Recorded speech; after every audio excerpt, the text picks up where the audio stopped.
नमस्कार दोस्तों, मैं doctor PK. Prajapati, MD medicine scholar.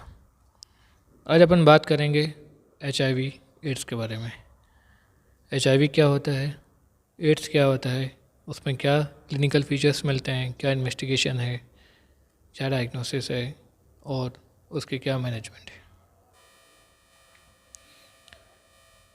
इसमें अपन पढ़ेंगे introduction of HIV, structure of HIV, viral genomic organisation, antigenic variation and diversity of HIV, resistance of HIV, pathogenesis of HIV, progression of HIV infection to stage of AIDS, clinical features of HIV infection, laboratory diagnosis of HIV, epidemiology of HIV and prevention. अब देखते हैं introduction of HIV. HIV, H for human, I for immunodeficiency and V for virus. Human immunodeficiency virus. HIV is a retrovirus.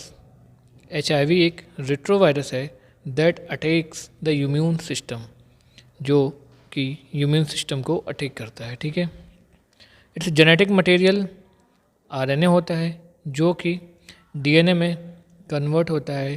ठीक है, due to reverse transcriptase. ठीक है, due to reverse transcription ये RNA to DNA में convert होता है और इसका एक्चुअल में जेनेटिक मटेरियल आरएनए होता है डबल स्ट्रैंडेड। ठीक है,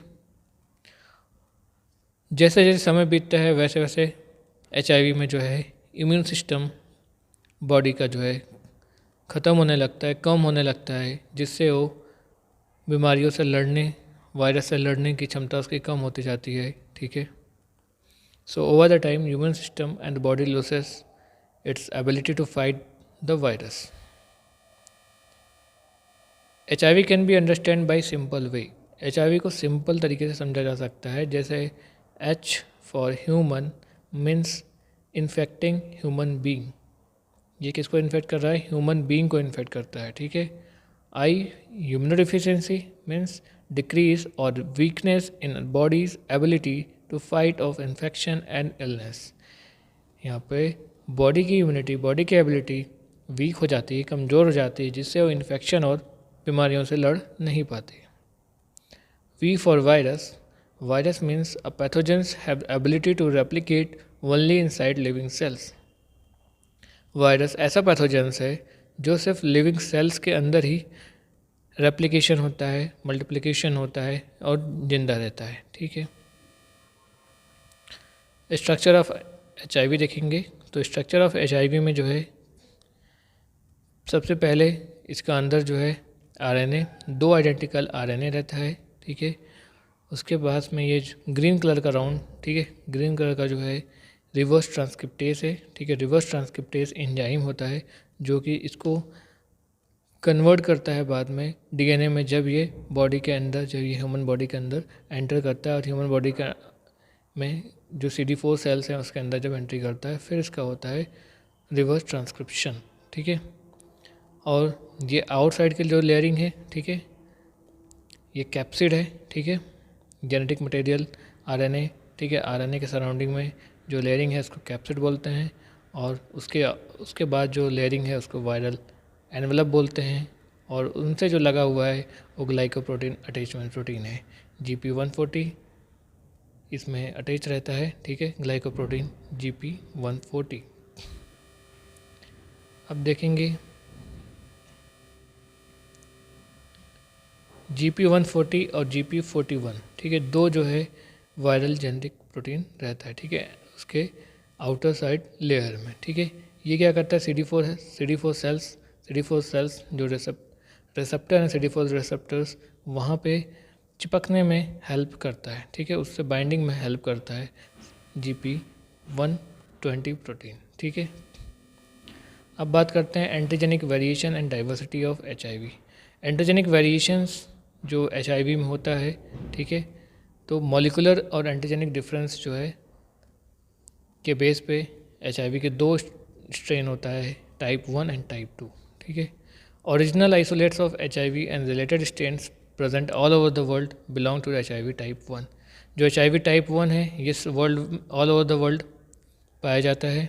ठीक है, और the HIV strain first isolates from the West Africa, which react with the HIV type 1 antiserum very weakly or not at all termed as HIV type 2। ठीक है, यहाँ पे जो मेनली देखो दो टाइप के हैं, HIV टाइप 1 और टाइप 2। ठीक है, टाइप 1 और टाइप 2 में अगर देखा जाए तो HIV जो होता है वो मोर सीवियर होता है। ठीक है, more common cause of HIV AIDS का मोर कॉमन कॉज है HIV1, और HIV टाइप 2 जो होता है वो लेस सीवियर होता है। ठीक है, लेस पैथोजेनिक होता है। ठीक है, और लेस कॉमन होता है। ठीक है, अब यहाँ पे दोनों के बीच में डिफरेंस देख लेते हैं अपन, HIV1 और HIV2। HIV1 more common world wide. ठीक है, पूरे वर्ल्ड में मोर कॉमनली देखने को मिलता है। HIV2 जो है सिर्फ वेस्ट अफ्रीका, मोजाम्बिक और अंगोला में देखने को मिलता है। ठीक है, HIV1 जो है इजली ट्रांसमिटेड है, HIV2 जो है लेस इजली ट्रांसमिटेड है। HIV1 मोर पैथोजेनिक और HIV2 लेस पैथोजेनिक है। HIV1 का इन्फेक्शन लंबे समय तक रहता है और HIV2 का इन्फेक्शन शॉर्टर ड्यूरेशन का होता है। ठीक है, और MTCT इज़ रिलेटिवली फ्रिक्वेंट, मतलब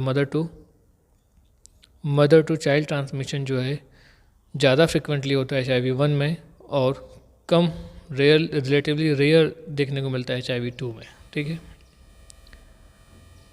अब बात करते हैं resistance of HIV। Mutations are very common in HIV।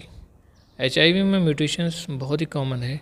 This is because HIV replicates at an extreme rapid rate and does not contain protein needed to correct the mistakes it makes during copying। ठीक है, यहाँ पर mutation जो है बहुत common है, क्योंकि जो HIV का रेप्लिकेशन रेट है बहुत ही रैपिडली होता है, और यहाँ पे कोई ऐसा प्रोटीन नहीं है कि जो ये अगर मिस्टेक कर रहा है कॉपिंग में, ठीक है, कॉपिंग के टाइम में जो मिस्टेक हो रहा है उसको करेक्ट कर सके। ठीक है, सो HIV relies on many enzymes to replicate inside human cell। ठीक है, HIV बहुत सारे एंजाइम पे डिपेंड करता है जो रेप्लिकेशन में हेल्प करता है in human cell. It relies on protein including GP41 to latch on to CD4 cell and infect them. ठीक है, ये रिलाइज करता है GP41, ठीक है, जिससे वो CD4 सेल से जो है उस पर लैच कर सके, उसे चिपक सके। ठीक है, और उसे इन्फेक्ट कर सके। ठीक है, जिससे वो इन्फेक्ट करता है CD4 sales of human body. ठीक है, CD4 सेल्स क्या है? CD4 सेल्स जो है T हेल्पर सेल है, T हेल्पर लिम्फोसाइट सेल है। ठीक है, तो इस तरह से जो है म्यूटेशन जो है can occur in any of this part of the virus and cause drug resistance. ठीक है, किसी भी पार्ट में HIV के जो है HIV वायरस के जेनेटिक मटेरियल में किसी भी पार्ट में भी जो है वहाँ म्यूटेशन हो सकता है, और जिसकी वजह से क्या होगा, वो ड्रग रेजिस्टेंस हो जाता है। फिर उस पर कोई भी मेडिसिन, कोई भी ड्रग काम नहीं करती है। ठीक है, तो for the people infected with HIV, drug resistance can render drug less effective और even completely ineffective. Drug resistance होने की वजह से क्या होता है, ड्रग वहाँ पे बहुत कम काम करती है, यहाँ तक कि ड्रग बिल्कुल काम भी नहीं करती है। ठीक है, तो यहाँ पे जो है ट्रीटमेंट करना और पेशेंट को का जो सिम्टम है उसको रिड्यूस करना बहुत ही मुश्किल हो जाता है। ठीक है, अब बात करते हैं अपन पैथोजेनेसिस ऑफ HIV। ठीक है, तो पैथोजेनेसिस ऑफ HIV में पहले ये HIV आया। ठीक है, HIV वायरस आया और ये CD4 सेल्स में क्या हुआ, इसका फ्यूजन हुआ। ठीक है, फ्यूज़न हुआ। ठीक है, फ्यूज़न हुआ मतलब यहाँ पे अटैच हो रहा है, फिर ये एंटर कर गया CD4 सेल्स में। ठीक है, CD4 सेल में जाने के बाद इन्होंने अपना जो है जो जेनेटिक मटेरियल, जो जीनोमिक मटेरियल है RNA, उसको रिलीज़ किया। जीनोमिक मटेरियल RNA जो है फिर वहाँ पर रिवर्स ट्रांसक्रिप्शन हुआ। ठीक है, रिवर्स ट्रांसक्रिप्शन हुआ, रिवर्स ट्रांसक्रिप्शन से जीनोमिक RNA जो है कन्वर्ट हो गया DNA में। ठीक है, फिर DNA जो है, जो यहाँ पर DNA है, ये DNA गया, ठीक है, सेल, जो सेल है, ठीक है, जो ह्यूमन सेल है उनमें एंट्री किया। ठीक है, उस पर एंट्री किया और वहाँ पे जो ह्यूमन सेल का DNA है उससे क्या कर लिया, इंटीग्रेशन कर लिया। ठीक है, उससे ऐड ऑन हो गया। ठीक है, इंटीग्रेशन कर लिया, उससे ऐड ऑन हो गया, और ऐड ऑन होने के बाद ठीक है वहाँ पे बना लिया प्रोवायरल DNA। ठीक है, प्रोवायरल DNA बन गया। अब ये प्रोवायरल DNA जो है, प्रोवायरल DNA का होगा ट्रांसक्रिप्शन और ट्रांसलेशन होगा। ट्रांसक्रिप्शन और ट्रांसलेशन से बनेगा जीनोमिक RNA और मैसेंजर RNA। ठीक है। जीनोमिक आरएनए और मैसेंजर आरएनए। अब जीनोमिक आरएनए भी आया और मैसेंजर आरएनए भी आया, ठीक है। ये क्या हुआ, इससे हुआ बडिंग, और बडिंग बन के बना लिया मैच्योर HIV विरियन, ठीक है। इसी तरह से बहुत ढेर सारे जो है मैच्योर HIV विरियन का फॉर्मेशन होता है और नंबर ऑफ HIV वायरस बढ़ जाते हैं, उसके विरियन बढ़ जाते हैं, ठीक है। और अब बात करते हैं progression of HIV infection to stage of AIDS. कैसे HIV इन्फेक्शन से एड्स स्टेज तक जाता है जो है, ठीक है। तो नॉर्मल हेल्दी इंडिविजुअल है, ठीक है, उसको इन्फेक्शन हुआ, HIV से इन्फेक्टेड हुआ है, HIV वायरस से इन्फेक्टेड हुआ, ठीक है। यहाँ पर विंडो पीरियड की अगर बात करते हैं तो 3 वीक टू 12 वीक होता है, इवन 6 मंथ होता है, ठीक है। तो विंडो पीरियड मतलब यहाँ पे antibodies to HIV not yet develop, test does not capture the real status but the person can infect other. यहाँ पे अगर आप HIV टेस्ट करोगे तो यहाँ पे क्या होगा, नेगेटिव मिलेगा, क्योंकि यहाँ पे एंटीबॉडीज डेवलप नहीं हुआ है HIV के अगेंस्ट में, लेकिन पर्सन यहाँ पे दूसरे पर्सन को इन्फेक्ट कर सकता है, ठीक है। ये होता है विंडो पीरियड, ठीक है, 3 to 12 वीक्स विंडो पीरियड, जिसको आप इंक्यूबेशन पीरियड भी बोल सकते हो, ठीक है। उसके बाद फिर पेशेंट आता है HIV पॉजिटिव, ठीक है। HIV पॉजिटिव जिसमें जो है एंटीबॉडीज़ का डेवलपमेंट हो जाता है, जो कि टेस्ट में डिटेक्ट हो जाता है, ठीक है। यहाँ पे no exclusive symptom, mild fever, कोई भी एक्सक्लूसिव सिम्टम देखने को नहीं मिलेगा, सिर्फ माइल्ड फीवर और फ्लू लाइक फीचर्स आपको देखने को मिलेगा स्टार्टिंग में, ठीक है। स्टार्टिंग में मिलेगा फ्लू लाइक सिम्टम, जिसको आप एक्यूट वायरल सिंड्रोम भी बोल सकते हो, ठीक है। फिर केस चला जाता है लैटेंट स्टेज में चला जाता है। लैटेंट स्टेज में जाने के बाद, ठीक है, वहाँ पे क्या हो रहा है, फिर लैटेंट स्टेज में लगभग 10 से 12 साल तक लैटेंट स्टेज में रहता है, ठीक है। और उसके बाद फिर स्टेज आता है एड्स का, सिम्टोमेटिक स्टेज आता है, ठीक है, एड्स का स्टेज आएगा, ठीक है। और यहाँ पे जो लैटेंट स्टेज में रहता है तो ये CD4 सेल का जो है डिस्ट्रक्शन करता रहता है स्लोली, ठीक है, धीरे धीरे डिस्ट्रक्शन होता रहता है। और CD4 सेल जो है, जो कि एक नॉर्मल एडल्ट में जो है 500 से ऊपर रहता है, ठीक है। और यहाँ पे लेस देन 200, ठीक है, लेस देन 200 पर क्यूबिक, ठीक है, पर क्यूबिक मिलीमीटर, 200 से कम हो जाता है, ठीक है, CD4 सेल काउंट, ठीक है। तब जो है डेवलप होता है एड्स के सिम्टम आने लगते हैं, ठीक है। एड्स का मतलब पहले HIV इन्फेक्शन होता है, उसके बाद फिर एड्स होता है, मतलब एक्वायर्ड इम्यूनोडेफिशिएंसी सिंड्रोम। अब बात करते हैं अपने clinical features of HIV infection. Clinical features of HIV infection में मेजर साइन है और माइनर साइन है। मेजर साइन में आपको मिलेगा, आपको weight loss that is more than 10% of the body weight, fever for more longer than 1 month and diarrhoea for longer than month, ठीक है। वेट लॉस 10% से ज़्यादा हो रहा है, फीवर जो है 1 महीने से ज़्यादा बुखार देखने को मिल रहा है, 1 महीने से ज़्यादा उसको डायरिया देखने को मिल रहा है, ठीक है। ये होगा मेजर साइन। और माइनर साइन में क्या मिलेगा, परसिस्टेंट कफ मिलेगा, general itch, skin disease, thrush in the mouth and the throat, recurring herpes zoster, long lasting spread, severe cold sore, long lasting swelling of lymph gland, loss of memory, loss of intellectual capacity, peripheral nerve damage, ठीक है। अब laboratory investigation की अगर बात करते हैं, laboratory diagnosis की अगर बात करते हैं तो यहाँ पे CDC, ठीक है, CDC ने रिकमेंड किया है कि HIV उन सभी पेशेंट को कराना है जिनकी एज जो है 13 से 64 साल के हैं, ठीक है। CDC का मतलब होता है सेंटर फॉर डिजीज़ कंट्रोल, ठीक है। तो इन्होंने रिकमेंड किया है कि HIV उन सभी पेशेंट को कराना है जिनकी उम्र जो है 13 से 64 साल के बीच में है, या ऐसे पेशेंट जो TB का ट्रीटमेंट स्टार्ट करवाना चाहते हैं तो उनसे पहले HIV का टेस्ट कराना ज़रूरी है, या ऐसे पेशेंट जो STIs सेक्सुअली ट्रांसमिटेड इन्फेक्शन का ट्रीटमेंट स्टार्ट करना चाहते हैं या उनको ज़रूरत है तो वहाँ पे HIV का टेस्ट रिक्वायरमेंट है, ठीक है। और जो कि प्रेग्नेंट महिलाएं हैं, ठीक है, गर्भवती महिलाएं हैं, ठीक है, उनको जो है HIV टेस्ट कराना ज़रूरी है। रिपीट स्क्रीनिंग रिकमेंडेड, और किस में जो है स्क्रीनिंग रिपीट कराना है, ठीक है, जो annually people at high risk, ठीक है, जो पीपल हाई रिस्क में हैं, और before beginning a new sexual relationship, नया सेक्सुअल रिलेशनशिप स्टार्ट करने से पहले जो है स्क्रीनिंग टेस्ट वहाँ पे रिपीट स्क्रीनिंग टेस्ट कराना जरूरी है। व्हेन क्लिनिकली इंडिकेटेड, जब क्लिनिकली इंडिकेटेड रहेगा वहाँ पे कराना जरूरी है। और आफ्टर ऑक्यूपेशनल एक्सपोजर, ठीक है, अगर कहीं ऑक्यूपेशनल एक्सपोजर वगैरह होगा, कहीं आप लेबोरेटरी लैब वगैरह में जो है, लेबोरेटरी में और या क्लिनिक वगैरह में, हॉस्पिटल में, कहीं आप किसी पेशेंट के ब्लड कांटेक्ट में आ गए, आपके डायरेक्ट स्किन या वुंड में कहीं कट लगा है हाथ में, ठीक है, और आप ब्लड उस कांटेक्ट में आ गया, तो आपको उस समय जो है स्क्रीनिंग टेस्ट कराना ज़रूरी है, ठीक है। अब बात करते हैं CD4 काउंट, ठीक है। CD4 काउंट क्या होता है? CD4 काउंट मेज़र करता है state of person immune function. CD4 count ये बताता है कि पर्सन का इम्यून सिस्टम कितना स्ट्रॉन्ग है, ठीक है। एडल्ट में अगर बात करते हैं तो एडल्ट में अप्रॉक्सीमेटली 500 से 1300 CD काउंट सेल्स देखने को मिलता है, और ये बताता है कि HIV का प्रोग्रेशन क्या है, HIV कितना प्रोग्रेस किया, उसका किस स्टेज में है, ठीक है। और ये CD4 काउंट ये भी डिटरमाइन करता है कि रिस्क ऑफ अपॉर्चुनिस्टिक इन्फेक्शन, ठीक है, कितना रिस्क है, ठीक है, अपॉर्चुनिस्टिक इन्फेक्शन होने के कितना चांसेस है, CD4 काउंट ये भी बतलाएगा, ठीक है।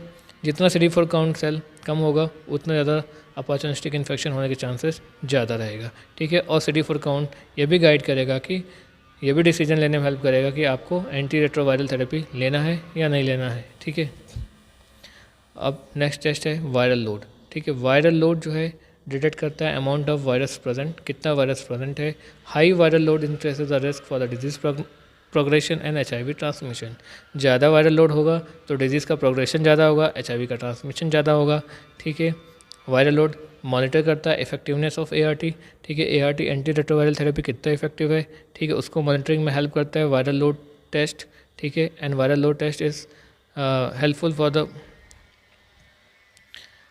अनडिटेक्टेबल वायरल लोड, ठीक है, कुछ अनडिटेक्टेबल वायरल है उनको फाइंडिंग में भी, ठीक है, हेल्प करता है, ठीक है। और use during the acute infection to detect virus, और एक्यूट इन्फेक्शन जब हुआ स्टार्टिंग में तब हम वायरल लोड टेस्ट करके जो है वायरस को डिटेक्ट कर सकते हैं, पहचान कर सकते हैं। और वायरल लोड करने के लिए क्या करते हैं, इसको मेज़र करते हैं by the HIV-1 RNA PCR, HIV-1 RNA PCR, ठीक है।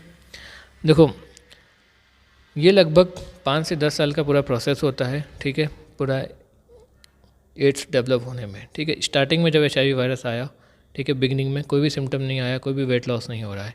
कुछ साल बाद आफ्टर फ्यू ईयर्स आपको देखने को मिलेगा mild weight loss, mouth ulceration, itching, skin diseases मिलेगा, ठीक है। फिर आफ्टर सेवरल ईयर्स, ठीक है, सेवरल ईयर्स के बाद आपको मिलेगा इंपॉर्टेंट वेट लॉस मिलेगा, ओरल थ्रस्ट मिलेगा, ट्यूबरक्लोसिस मिलेगा और फीवर मिलेगा, ठीक है। फिर आफ्टर 10 ईयर्स, लगभग 10 साल बाद आपको फिर मिलेगा washing syndrome, chronic herpes simplex, ulceration, extra pulmonary tuberculosis, ठीक है। और फिर पेशेंट जो है का डिटोरिएशन वहीं से जो है फिर स्टार्ट हो जाता है, और पेशेंट धीरे धीरे धीरे बिल्कुल वर्स कंडीशन में चला जाता है, और एक समय आता है कि पेशेंट की डेथ हो जाती है, ठीक है। लेबोरेटरी डायग्नोसिस में यहाँ पे जैसे इलाइजा टेस्ट के बारे में बताया है, इलाइजा टेस्ट जो है मैंने तीन टाइप से करते हैं, इनडायरेक्ट इलाइजा, डायरेक्ट इलाइजा और सैंडविच इलाइजा, ठीक है। इलाइजा टेस्ट है, वेस्टर्न ब्लॉट टेस्ट है, ठीक है, वायरल लोड टेस्ट है और CD4 सेल काउंट है। ये तीनों जो है, ये चारों जो है बहुत ही इंपॉर्टेंट टेस्ट है HIV एड्स में जो है, ठीक है। और चारों का ही अपना अपना जो है इम्पोर्टेंट है, ठीक है, चारों का ही अपना अपना इम्पोर्टेंस है, इसलिए चारों टेस्ट कराना इम्पोर्टेंट होता है, ठीक है। ये कुछ एपिडेमोलॉजिकल बताया है कि नॉर्थ अमेरिका में जो है कितने लोग अफेक्टेड हैं, और साउथ अफ्रीका में कितने लोग अफेक्टेड हैं, ठीक है, लैटिन अमेरिका में कितने हैं, नॉर्थ अमेरिका में कितना है, ये सब चीज़ें बताया गया है, ठीक है। अब बात करते हैं प्रिवेंशन, ठीक है। तो prevention is more important than treatment in HIV case. तो strategies to prevent the HIV transmission, ठीक है। पहला तो है पर्सनल स्ट्रेटजीज, यहाँ पे जो है सेफ प्रैक्टिसेस, ठीक है, no risk of HIV transmission, risk reduction reduces does not eliminate the risk, ठीक है। देखिए यहाँ पे क्या करना है, कैसे बचाव करना है, screen all the product and blood products, जितने भी ब्लड या ब्लड प्रोडक्ट हैं, ठीक है, टोटल पैक्ड सेल हैं या प्लाज्मा है, ठीक है, या प्लेटलेट काउंट है, तो ये सबको जो है स्क्रीन करना है, सबको टेस्ट करना है कि कहीं HIV इन्फेक्टेड तो नहीं है, ठीक है। और सेफ सेक्स प्रैक्टिस के लिए एजुकेट करना है पीपल को, ठीक है। सेफ सेक्स प्रैक्टिस यूज़ करें, ठीक है। मल्टीपल पार्टनर यूज़ ना करें, ठीक है। कॉन्डम का यूज़ करें, ठीक है। और अगर किसी को STIs हुआ है, ठीक है, सेक्सुअली ट्रांसमिटेड इन्फेक्शन हुआ है, तो उसमें जो है HIV का टेस्ट कराएं। और उसको अगर उसको STIs है, HIV नहीं है, तो उसका प्रॉपर ट्रीटमेंट करें, ठीक है। और अगर मदर का जो है, अगर प्रेग्नेंट मदर जो है HIV इन्फेक्टेड है, तो उसको कंसीव नहीं करना है, ठीक है, क्योंकि उससे बच्चे को ट्रांसफ़र हो सकता है, ठीक है। Thank you so much.